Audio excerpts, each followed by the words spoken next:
As pessoas vão chegar perto de você e vão dizer assim: eu sinto uma alegria. Isso é o caráter de Deus. As pessoas vão dizer: quando eu estou perto de você, eu me controlo mais, eu sinto paz, eu sinto harmonia, eu sinto que posso vencer, eu sinto que posso conquistar. E você vai dizer: é o caráter de Deus na minha vida. E você vai repartir com essas pessoas, e o caráter de Deus vai entrar na vida delas. Porque Deus está levantando uma geração de Samuéis, homens que têm a mentalidade e o coração de Deus, mulheres que têm a mentalidade do céu e que têm o coração rendido ao altar. É essa geração que Deus está levantando. Não é uma geração qualquer. Não é uma geração qualquer. Quem tem caráter não anda conforme a época, ele anda conforme a palavra. Ele não se adequa. Tem cristão que é igual camaleão. Se a folhagem estiver seca, ele fica meio seco. Se o negócio estiver verde, ele fica meio verde. Tem cristão que se amolda. Se ele está numa roda que está rolando desgraça, tal, ele também está desgraça, cão, inferno, xingando também. Não é esse o cristão do arrebatamento. O cristão do arrebatamento é um cristão que não se amolda ao modelo do mundo. Ele cumpre Romanos 12, verso 1: não vos conformeis com este mundo, mas transformai pela renovação do vosso entendimento. Deus está convocando, a trombeta de Deus está tocando. Você sente na sua casa Deus te chamando para mudar de atitude. Você sente Deus te chamando quando você está dirigindo o seu carro, Deus te chamando para mudar de atitude. Você sente quando você ouve uma pregação dessa, dizendo: eu preciso mudar. Não é eu que estou fazendo isso, é o Espírito de Deus tocando no seu coração e dizendo: muda, filha, muda, filho, eu estou te chamando para uma grande obra. É a voz de Deus que está bradando nos quatro cantos da terra e convocando a noiva para se alinhar para os últimos dias. Viveremos dia de muita salvação. Tem pessoas incomodadas nos quatro cantos desta cidade, procurando uma palavra de destino para a vida dela, procurando encontrar o caráter de Deus. E Deus vai usar você para ser uma voz de salvação na vida dessas pessoas. Deus vai usar o seu Instagram, Deus vai usar o seu Facebook, Deus vai usar a sua célula, Deus vai usar a sua geração, Deus vai usar o seu trabalho, Deus vai usar a sua vida para transformar muitas vidas. Para a psicologia, caráter é um aspecto da personalidade responsável por hábitos constantes de agir peculiar de cada indivíduo. Esta qualidade é inerente somente à pessoa, pois é um conjunto de traços particulares dela. É um modo de ser, desta é a sua índole. Mas deixa eu te falar, como saber sobre o caráter de uma pessoa? Como identificar o caráter de alguém? É simples.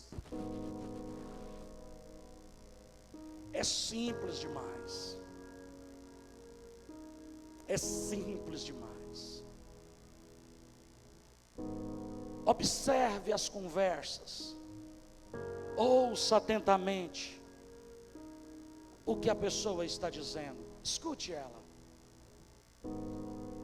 As palavras dela são alvos de verdade ou são alvos de mentira? Que tipo de mentira ela conta? Por que motivo ela conta aquela história?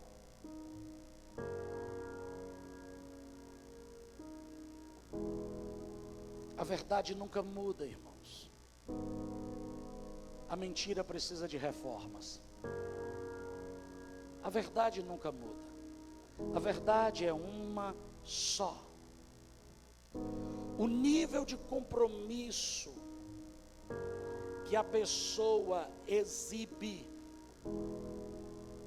Vou repetir isso. O nível de compromisso que uma pessoa exibe indica o caráter que ela tem. Que tipo de compromisso você tem com a sua empresa? Denuncie o seu caráter. Que tipo de compromisso você tem com o seu cônjuge? Denuncie o seu caráter. Que tipo de compromisso você tem com a sua igreja? Denuncie o seu caráter. Que tipo de compromisso você tem com os irmãos da célula? Denuncie o seu caráter. Que tipo de compromisso você tem com o seu discípulo? Denuncie o seu caráter. Que tipo de compromisso você tem com o seu líder? Denuncie o seu caráter.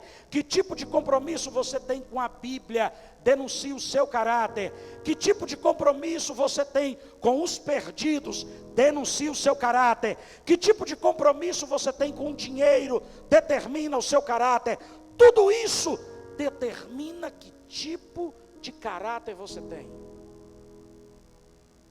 É só você se autoanalisar. Como que o caráter se manifesta, pastor? Ele não é 100% hereditário. Se eu sou filho de Deus, não.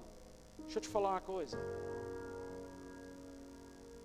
A psicologia vai dizer que a criança vai manifestar o verdadeiro caráter dela quando ela chega na adolescência. Diga comigo, adolescência. Não, só os homens, adolescência. Mulheres. Homens e mulheres. Adolescência. Deixa eu te explicar algo. Deixa eu te explicar algo sobre isso.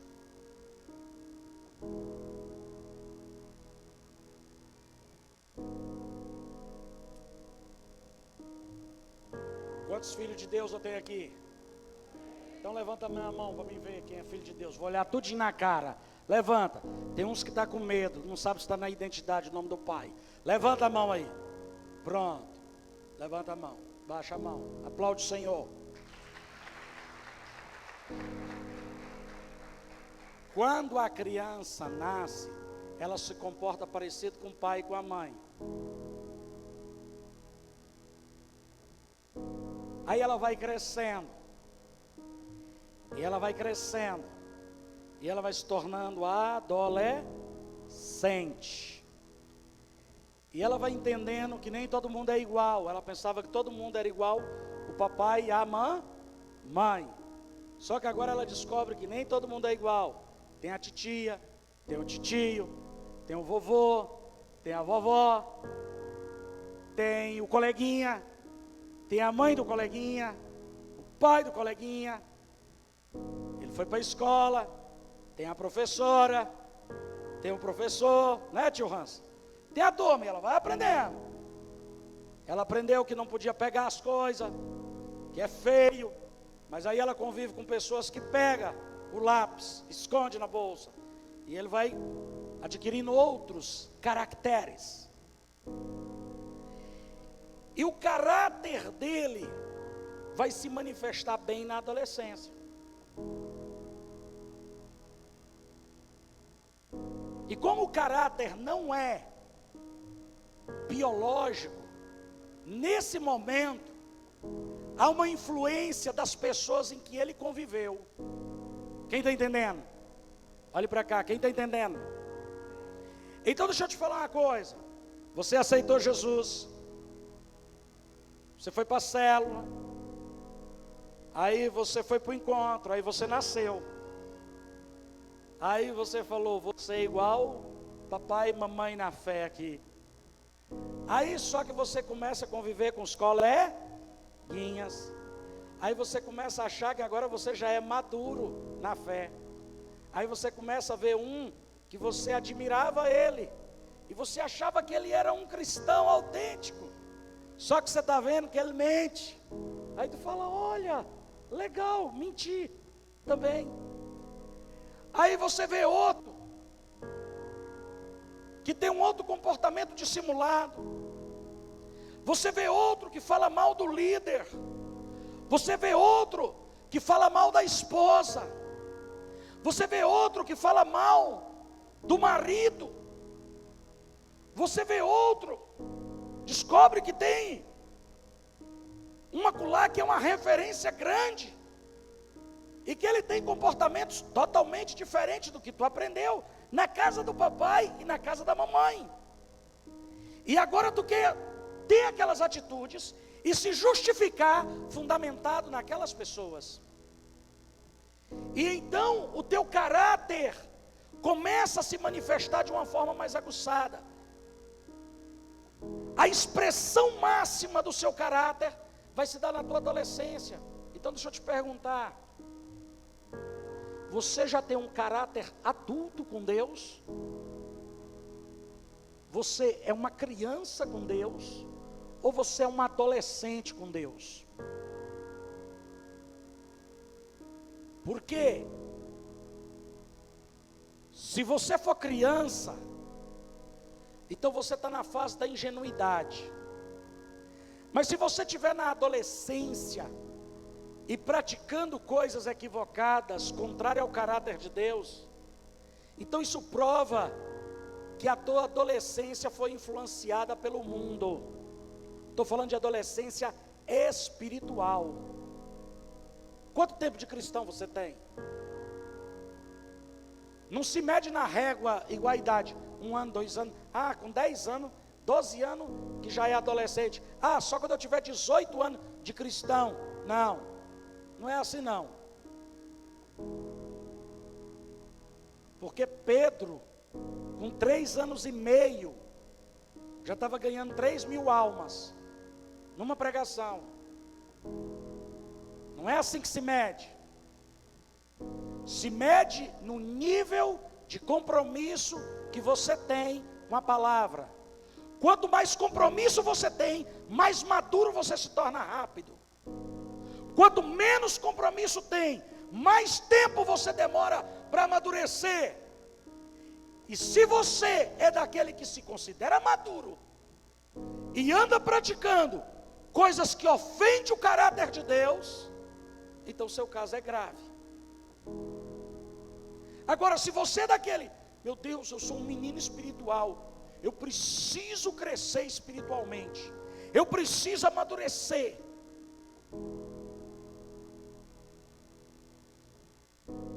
Traição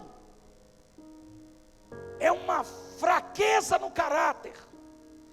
Traição é uma ausência no caráter. É uma ausência do bem, da presença de Deus na mente.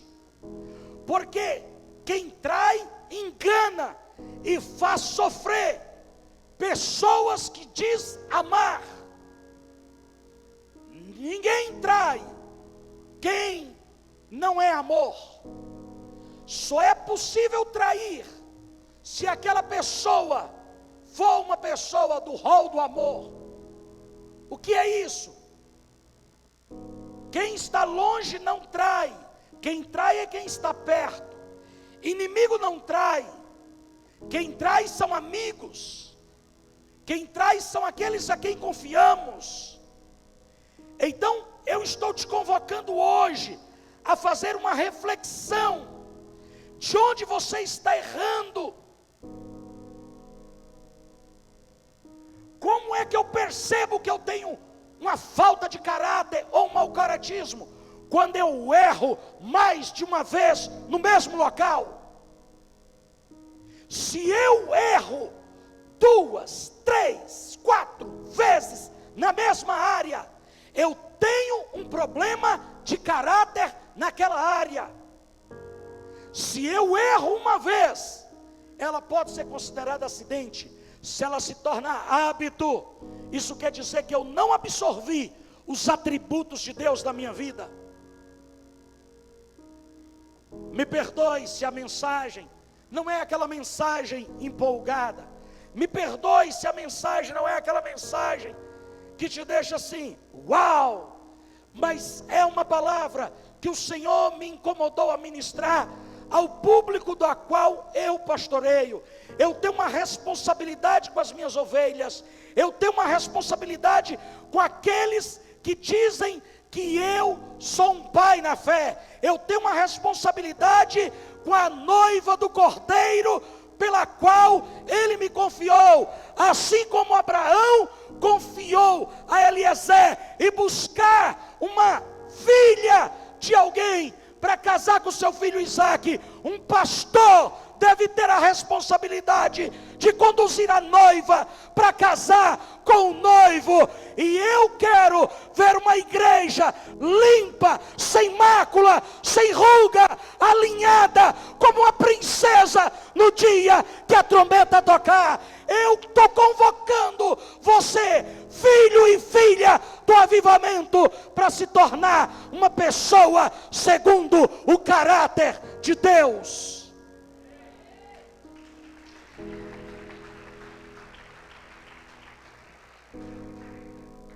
Não é fácil, não é moleza, não é para qualquer um não, é só para os fortes. Quem não dá conta de carregar a cruz, tem que procurar outra religião, tem que virar islamista, tem que virar hinduísta.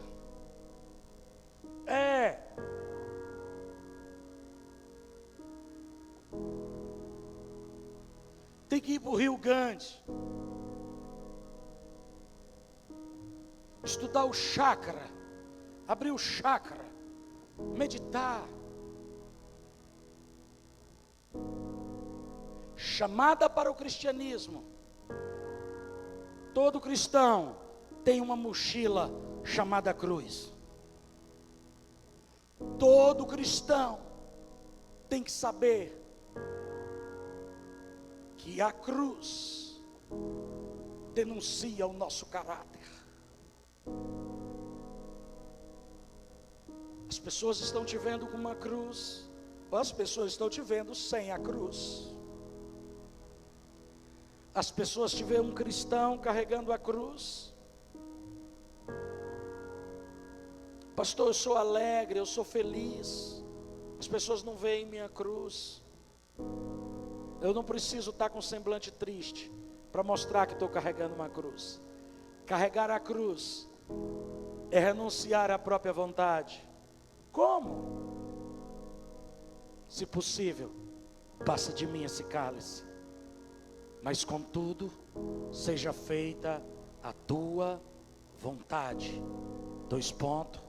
A cruz. A vontade de Deus era que o filho dele fosse ao madeiro. A vontade do pai é que o filho dele extravagasse amor.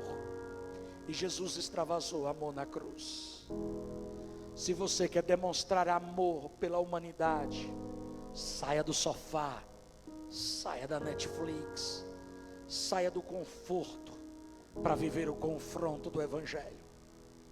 Saia do marasmo, saia da aguinha de coco e esteja disposto a receber na ponta da língua o vinagre, como Jesus recebeu. Servir a Cristo é muito mais do que postar algo no Instagram e dizendo Jesus é tudo. É muito mais do que postar no Facebook, ou nos status, ou nos stories, ou um Reels, ou no teu TikTok. Servir Jesus fala da tua essência, fala da tua conduta em casa, fala da tua conduta no trabalho, fala da tua conduta na faculdade, fala na tua conduta nas madrugadas, fala na tua conduta na hora de ofertar, dizimar, primiciar.